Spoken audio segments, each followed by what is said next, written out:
When you think about trauma, what do you think about when you think about trauma? Let's use the chat. When you think about trauma, what is trauma to you? Everybody just throw it up there for you. What is trauma when you think about it?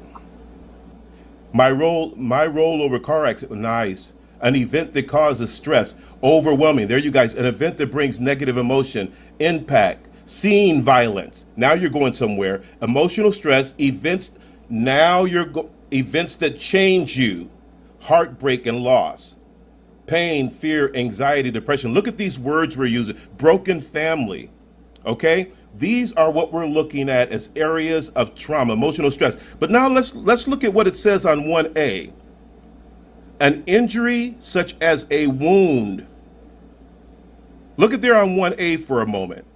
An injury such as a what?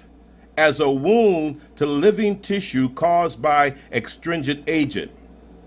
Watch this.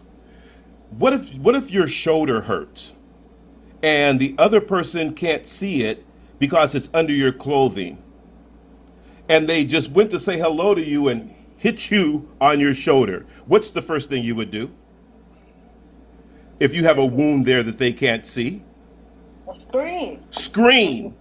Okay. I would say, slow down, cowboy. Slow down, cowboy. Wait a minute. Ouch. Okay, I want you to, let's bring this home. It's the same thing, therefore, if you're talking to a student or you touch something, a wound, they scream. Somebody wrote, who's that? Marco, triggers. That's where we're going. When we really take a look at trauma, I want you to understand what we're really dealing with in this conversation. Let's go further.